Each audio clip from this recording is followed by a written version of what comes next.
Earth, 22nd century.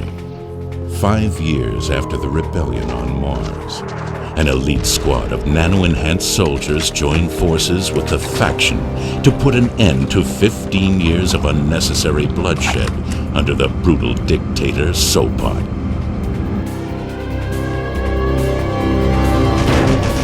Red Faction 2.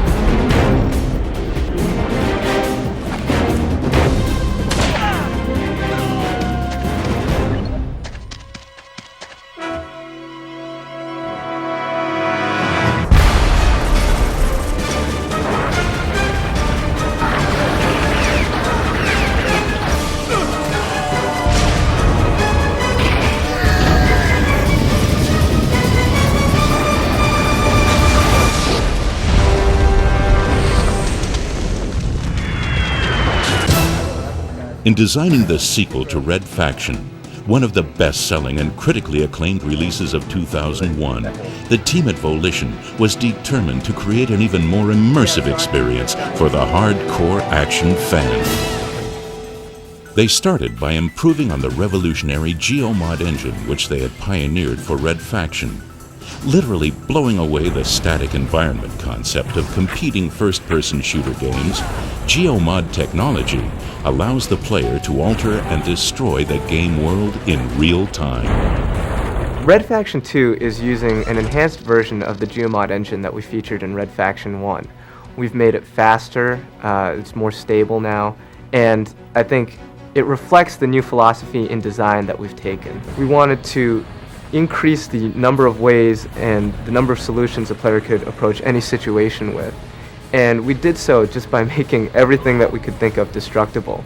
We incorporate both real-time and scripted destruction, both arbitrary and positionally determined, to really just make it feel like you can blow apart absolutely everything in the world. And I think that's what players really enjoy doing.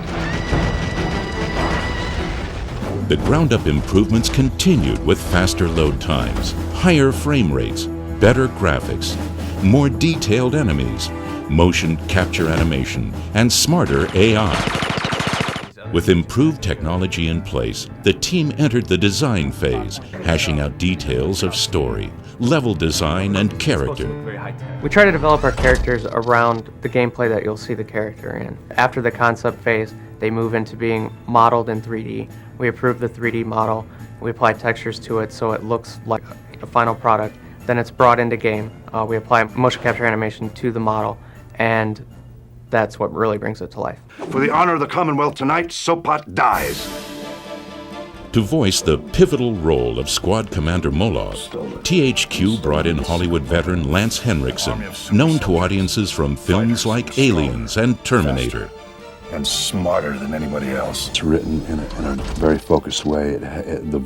All of these lines that are in this are used as guideposts for something that's going on in the game, but you still have to flesh it out. They would destroy the technology that created us. I will use the nanotechnologies it should be used. And I played squad leaders, and I played soldiers and cops, and you know, so I'm drawing on that reality that I already know to include it into this. Those guys have more guts than sense. With the lines being blurred between interactive entertainment and traditional Hollywood movies, you'll start to see a lot more recognizable names occurring in video games. And by casting Lance, you know, we feel we're on the cutting edge of that movement or that trend.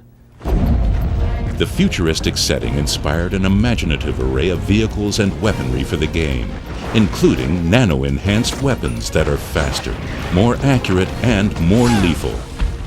Red Faction 2 combines sort of traditional realistic type environments and weapons and vehicles with a futuristic twist. And this gives our designers a lot of creative freedom to experiment and come up with the things that are the most fun and the most cool. Another added feature is dual-handed weaponry. In Red Faction 2, now when you're holding the gun with your right hand, you can actually throw the grenade with your left hand. And you can wield a gun in both hands and fire them independently with a trigger from both sides actually now. And there'll be a lot of times when you'll be blazing away with, you know, rounds coming from both sides. With wall-to-wall action, the team at Volition hopes that players will come back to fight for the faction again and again.